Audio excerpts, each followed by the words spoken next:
The Legend of Zelda, probably my favorite gaming franchise of all time, or maybe it's the Xenogames nowadays, not like it matters, and I just wanted to give my ranking on them, so that's what the video's about, surprise. Please don't forget to insult me if I don't have the same opinion as you, but you can also compliment me, I like it both ways. So let's get right into it, since there's a lot of games and obviously I can't spend too much time on each of them, but I will do my best to put my thoughts together in a short form, because I am short too. A year ago I started a series where I wanted to review every Zelda game, and this was obviously the first one. It also is still the only Zelda review video I have done, so maybe one day I will continue. It was also the first time I have ever beaten it, because before that I just never did, for many reasons, but not because the game is too obtuse. It actually isn't, despite popular belief. Nowadays people always say it's hard to figure out where to go or what to do, but when I played it without using a guide and found my way around quite quickly because of one thing, the manual. It gives you basically all you need, explains everything, and even gives hints on things people would deem as obscure to find, such as using bombs on a random wall. Look, there's question marks. I didn't put them there. It was Nintendo's way to show players, hey, try something here. Yeah, it's still kinda hidden, but it helps to figure out that you should just use the flute on the fairy fountain to open up the way to a dungeon, because you try out every item you get here because of the question mark, or you know you should try bombing some walls. I think when people started playing the game mostly on emulators, they did not have the manual with them, and if you don't have some of these tiny tips, it is pretty damn hard to find out where to use a bomb or the lamp to burn down a bush. Aside from that, it's still pretty fun. You go around, do simple combat, simple puzzles, and defeat Ganon to beat the game. Let itself work on you, put your attention on it and just play it. That's what I did. And if you do get stuck, don't be afraid to use a guide. Better than just quitting it, unless it's no fun for you. I also ranked the games based on just the pure fun I had with them, so things like how important it was for the franchise and all that does not influence it. Because you would have to give the first Zelda an S rating because, well, without Zelda 1 there would be no Zelda, you know? A solid B for me. You know, Link, I really like you, but I have to say that your adventure is one that you have to go on without me. Regardless of how much I tried playing it, I just couldn't find any shining lights to make me keep going. The more I play it, the more I want to enter the deep abyss of where all the fun gets sucked out of you and leaves you as an empty husk that can never find enjoyment again. Great that they tried something different, but change isn't always great. Just look at the Firefox logo, how it went from a funny little fox to ugly minimalistic fox. Ignore that bird. Or years ago you may wanted to order food from a different restaurant and it sucked hardcore, so you get punished for wanting to try something new. Especially now since the prices are insane. Thank you inflation for only making me order from my favorite restaurant so this can happen. Going through red dungeon, purple dungeon, blue dungeon, most of them just making you go to the left to grab a key so you can go to the right to open the door. No real puzzles, just fighting a bunch of blobs, pigs and Stalfosses. Regardless of how often I try the game, I just can't get into it. A solid all the way down at the bottom for me. The game that made Zelda basically Zelda for me. Sure, it follows the same formula as the very first one again, but with a bigger identity that we identify Zelda with nowadays. Which just makes sense since games got bigger and bigger, being able to show way more on your tiny TV. Getting thrown right into the game, it's raining, your uncle is missing and you have to infiltrate a big castle to find him just to see him dying right in front of your eyes. It's like the perfect start to a video game, it has everything. One of the biggest twists ever, the Dark World. You thought you just beat the game? Nope, you still have like over half of the game right in front of you. Makes me wish I would be an old boomer who got to experience that before getting spoiled. Even though I wouldn't even call it a spoiler really, since otherwise you could barely talk about the game after all. But back then it would have been a magical experience and still can be nowadays. My biggest complaint would be that every dungeon has the same track. Eventually it just gets annoying. Nowadays I mostly just play it with a randomizer and a nice different OST pack every time, so that complaint is mostly fixed for me. You can even use the Nia skin, which should put it into S tier, but sadly Turtle Walk exists and I'm the biggest hater, so down to A you go. Sorry, I just really hate Turtle Walk. The first Zelda I ever owned and played, and it showed me what games can be. Before that I mostly played Kirby, Mario and stuff like that, and while those are super duper fun, they don't really make you feel like you're going on an adventure. This one did though and blew my mind. A super cute island to explore with cute characters, cute animals and enemies, fun cute dungeons, and the game can really be explained in one word, charming. It may not exceed at anything, but the whole package together is just perfect. There's nothing I could criticize about it. And the whole "it was all a dream" kind of ending just blows your mind when you're young. Also made me extremely sad, and I wanted all the people in the island to actually exist and live their lives normally. What a bittersweet ending. As a kid, whenever I replayed it, I just never beat the final boss of it again, so I don't have to make myself sad. Just staying in my little dream world instead of having to face the harsh reality of our real world. Wow, it's just like my own life. Normally I would put it onto A tier, but the nostalgic feelings are too strong for me to not put it into the toppest of the top. I never had my own Nintendo 64, but a friend had one, and after school we almost always went to his place and played Smash, Pokemon Stadium, and all those other iconic multiplayer games, but also Ocarina of Time together, making it an even better experience than it would have been all alone. There's just something magical about experiencing a game for the first time together with a person and talking to them while doing it, trying to figure out puzzles together and wanting to see everything the game has to offer. I guess that's why people watch streams, or they watch them to actually do some real backseat gaming and spoil and annoy the streamer as much as they can. It's impossible not to have nostalgia influencing you when you rank something. All those great memories you have with it just strengthening your opinion even more. But it's crazy how the game is just almost so perfect, and they did that with their first 3D Zelda game, getting it as wide as Mario 64 did. It's Ocarina of Time. I don't need to say much more about it because everything about the game has already been said, except for that I never quite understood the whole Navi meme. As a kid she never annoyed me, so I was surprised to see how much people disliked her when I started browsing Zelda forums. Even nowadays I think so. Fi is maybe the only Zelda companion that it's really true for, in the Wii version. The Pokemon Zelda game. Well, not really, except that they're basically meant to be brought together for a short 10-minute ending that you can only get when you got both games and beat them. Yay, I sure love to fight Ganon again. I had both since I wasn't a single kid and have a sister, so our parents got us both. It pays off to have siblings sometimes. Oracle of Ages is more puzzle focused, while Oracle of Seasons is more combat focused, you guessed it, and I wouldn't be able to pick a favorite between them because I love both. They also have the best anime art style for the franchise. People always love to look at the first Zelda's manual art and concept art and go, damn, I want this for a game, but I would want this. Obviously that art style is nowhere to be found in the actual game except for tiny cutscenes kinda, sadly. In Ages, you go back and forth between time, and I really wish I could do the same to fix the mistakes I have made in the past, and in Seasons you can change the seasons, which I would love to do right now because it's summer and I am melting. Both are just really fun ideas that get used well, but especially in Seasons since wow, you can't swim yet, what do? We turn the season into winter so the lake is frozen so you can walk over it, things like that. They each even got a whole new ways. In Ages you got the Tokai with one of the most annoying fetch quests in the franchise, but I love their little island, and with Seasons you got the Subrosians, a bunch of blobby aliens that love to live around lava. I love both of them. And both games also have Maple, the best and cutest witch in any video game, sorry Beatrice from Umineko, who you bong into lots and get into a fight who keeps what. Eventually she even upgrades to an UFO to be faster. What a crazy witch, and I'm also gonna do something crazy, putting both of them into S tier. Also Wiki is the best animal companion, I think we can all agree on that, right? Probably the game with the greatest atmosphere Nintendo has ever made, or games in general. While its dungeons can't really compete with most of the other dungeons in the franchise except for the Stone Tower Temple, you don't even really care too much about that because you're more invested in its characters and their own storylines anyways. So many people with their different views on the end of the world and how they handle it is just kinda fascinating to see, and no other game has ever given me such a feeling such as this, which is a bit sad. When I was younger, I never even tried playing it because I was afraid of the time mechanic and because I never had my own Nintendo 64, like I said. That Legend of Zelda Collector's Edition CD for the GameCube from the Nintendo Star Catalog thingy was the holy grail for me as a kid, never being able to get it because collecting that many stars as a kid is impossible, especially since I got most games used and the codes were long gone by then. At least I had the edition of Wind Waker that came with Ocarina of Time. Eventually I started doing Let's Plays and picked this as one of the games, and yes, it only lasted 2 parts, but let's be honest here, we all have done way too many Let's Plays in our past that we never brought to the end. Look, I even did an hour only Let's Play before PewDiePie did.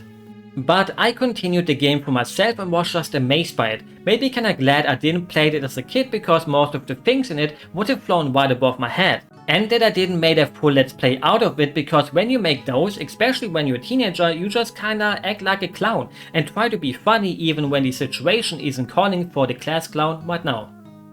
An amazing unique experience that may not be the best gameplay wise, but it will just pull you in anyways. You can't escape it, unless you really hate time mechanics in games. I will forgive you then. The first 3D Zelda game I owned myself, and luckily during the time it was announced and released, I didn't really use the internet much, except for playing Neopets and Graal Online, so I never saw any of the discourse about how the graphics sucked. When I first learned that there were people who actually said the game looks trash because of it, I thought people are just trolling, but apparently back in the day people were really mad at it because it was too cartoony and they expected a more realistic look because of the tech demo shown earlier. Dummies.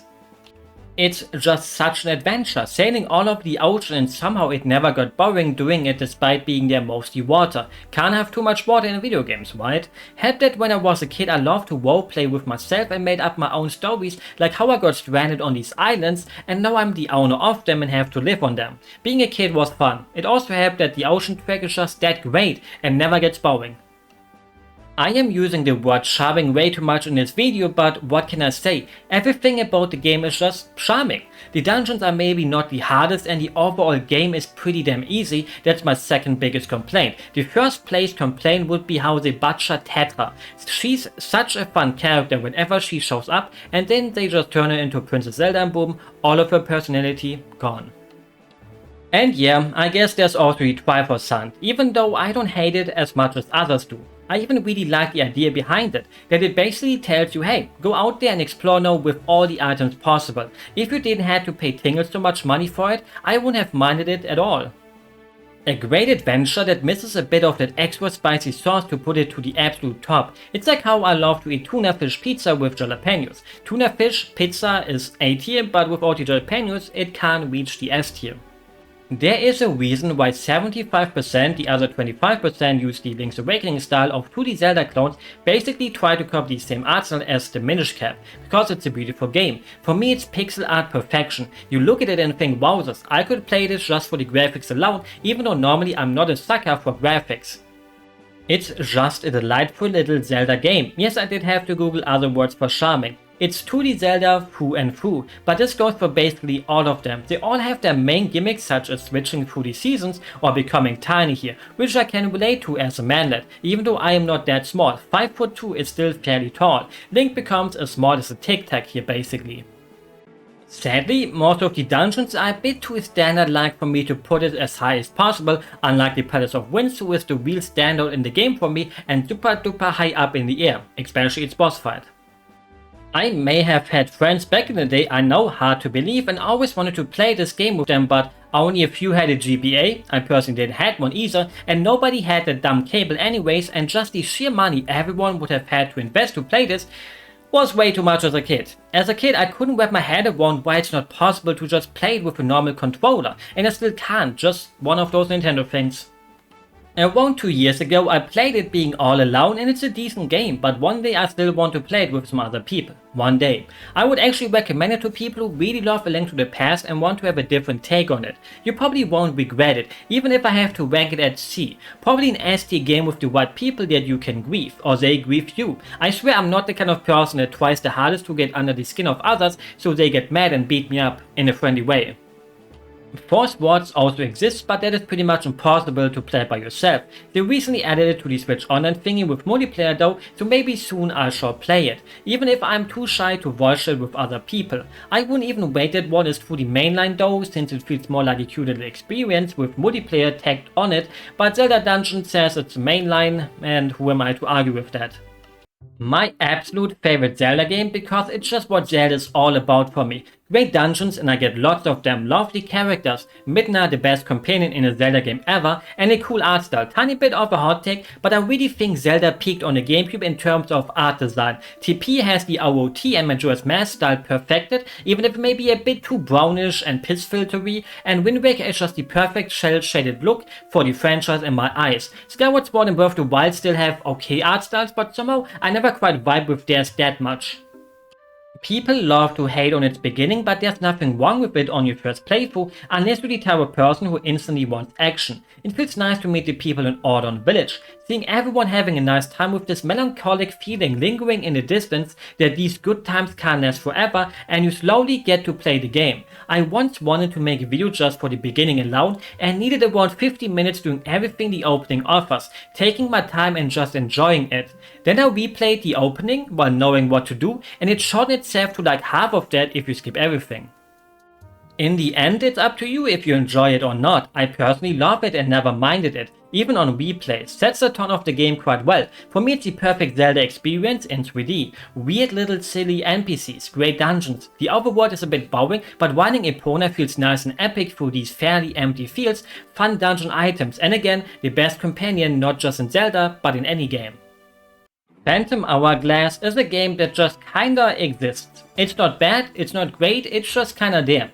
I do like that they tried to make a direct sequel to Wind Waker because when I started the game and saw Tetra was back, I was like, hell yeah, maybe we get a whole game of Tetra Zelda. Just for her to get kidnapped in the opening cutscene. Should have expected that. Tetra just can't catch a break. Blindback is cool too though.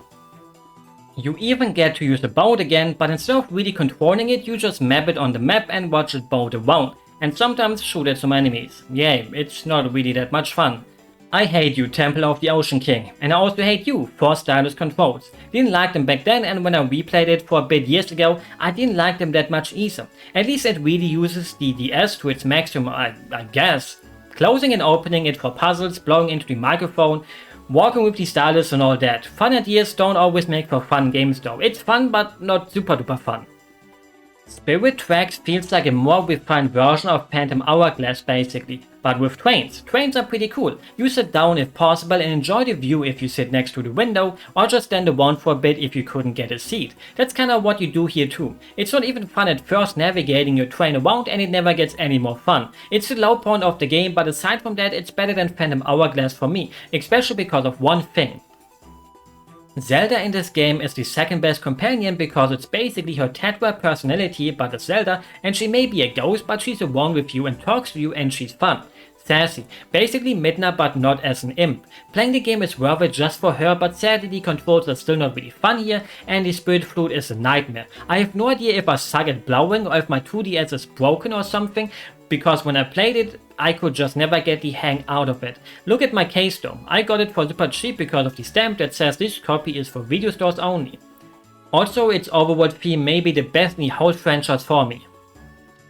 One of the first games where I realized how much the actual release hype phase helps you to enjoy something more than you would do normally. I got the special edition from the mailman. Immediately sprinted up the stairs and put it into my Wii and played through it over the course of the weekend, and when the credits rolled I stood up like an American and clapped during the credits because I loved it.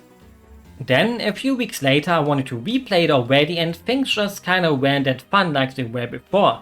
For me it has the worst overworld in any 3D Zelda game, the Void of Life. The flying is alright, but there weren't really any fun mini islands around to land on, so mostly I just went from main quest to main quest because there's nothing nice to find. You could use the same complaint about Wind Waker to a degree I guess, but maybe I just prefer using a boat and I'm not a flying person. I was never on an airplane before after all, so basically I'm a hero for not polluting the air. The actual main places like the Farron Woods or Lanairu Desert were okay though, but I don't think I have to mention those annoying collecting quests in them. It's probably the Zelda game where I would most likely just try out one of those dungeon rush mods, where everything else is removed and you basically do the dungeons like a boss rush, because the dungeons were great, everything else not that much. Story was cute though, and I will always be a defender of its motion controls, especially on the Wii. Swinging a Joy-Con isn't as much fun as a Wiimote. Anyone else who sometimes use their Wiimote for other weird uses? I will not elaborate on that. A Link to the Past 2? That's basically what this is, since in the Japanese version it's actually titled Triforce of the Gods 2 and A Link to the Past was Triforce of the Gods 1. Can it reach those heights though? For me I would say yes. It has better dungeons but everything else is kinda worse. It feels way too familiar and I know that was what they were going for, but I just kinda don't like exploring the same world twice when it feels too much like the first. It uses the same layout as A Link to the Past and it has new stuff too, but overall it just couldn't set itself apart from the first one enough for me in the world design. Sure, it speaks to my inner nostalgia to know that if I go there, there's Kakariko, and if I go over there, there's Death Mountain, but I don't like that kind of throwback. I would have wished for a newer version of Hyrule. Dungeon-wise, they're better than in A Link to the Past, and the item rental system is kinda whatever. It allows me to do dungeons in a different order each playthrough, but it's nothing mind-blowing. It doesn't really make each replay feel unique or anything like that. And I have to say it, I hate the art style. It's ugly as all hell. It's hard to put it into words how much I detest it. Good thing is that despite me having only complained so much about it so far, it's still a great game because of its dungeons. Sadly, those two things though put it down to a B for me. Never played it, so I can't say anything about it really, except that I think Cheerleader Link is cuter than Gerudo Link. The second best open world ever made. First place is Xenoblade X, but since many of the same people worked on both worlds, it just means Monolith Soft is the best at creating them. I remember how hyped I was after the final trailer for it, and how sad I was when my Switch got delivered on release day, but Amazon delayed my Breath of the Wild copy for a whole week, and every smart person would have cancelled their order and just go to the local electronics store to buy a copy in person, or even just buy it digitally. Not me though. I just waited the extra week because I don't like going outside. It was finally a game for me to get lost into again, exploring everything the world has to offer, and I just love exploring every inch of a well-designed world. In other games like Horizon or modern Assassin's Creed, you just think, what's the point of exploring without a quest? Here I just went all around the place without even having a quest or anything specific in mind, because the exploration is just fun. I want to see what's behind that mountain. I want to see what's in this jungle. Just the views alone were worth going there. Finding a shrine was just the cherry on top, as long as it wasn't a combat shrine. I also think the Divine Beasts can hold up against the classic Zelda dungeons to a degree, but the main ingredient that is missing is their aesthetic. Sure, they're cool animals from the outside, but from the inside they're all the same. Makes sense from a lore reason or whatever, but who cares about the lore? Make them look unique inside. People wouldn't have disliked them so much then, I think. Manipulating parts of the beast and all the physics-based puzzles are just kinda more fun than shoving a box here and there, even though in the best case scenario you could just, combine both. Too bad the game lacks enemy variety and the story just left me completely cowed. They nailed the exploration, but everything around it was just a bit lacking, missing NPCs that you would fondly remember with some exceptions like Pura, side quests being kinda whatever, and things like that, so I would have to put it between A and S. I don't care if they're cheating.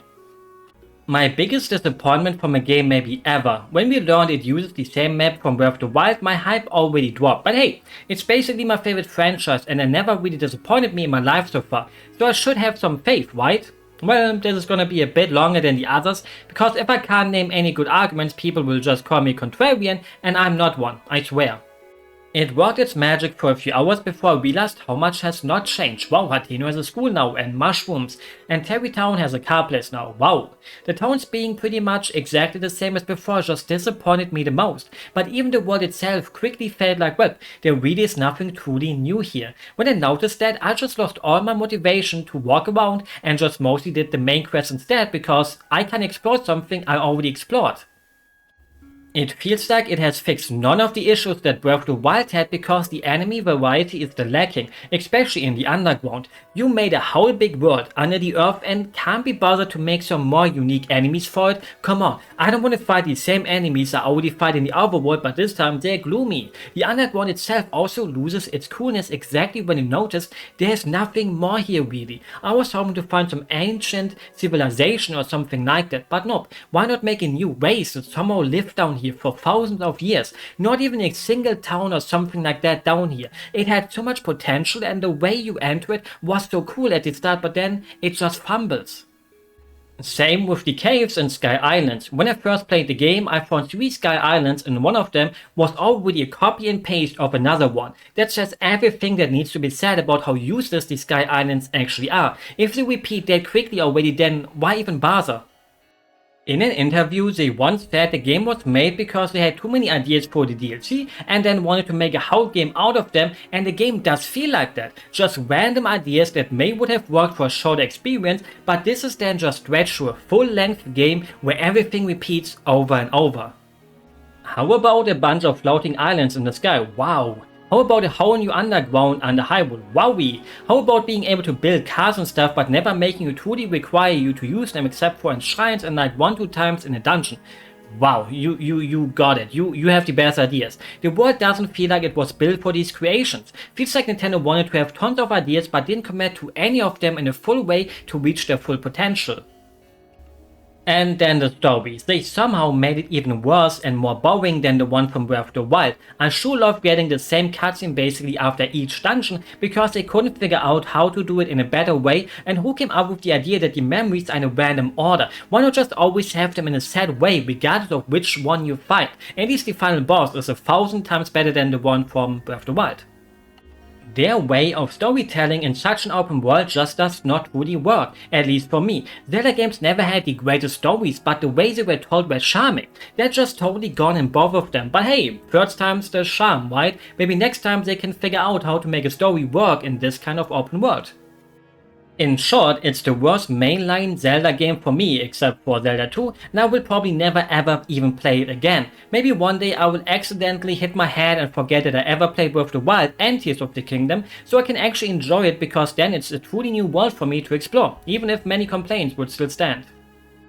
There we go, all the mainline Zelda games ranked except for 2 which I haven't played. Now it's your turn again to tell me if I did good or if my taste is horrible and I deserve to have a bad day, unlike you, because I hope you will have a beautiful day, night or whatever fits your time zone, and I hope you also enjoyed the video. Maybe. I should really continue with the idea of making a video about every Zelda game.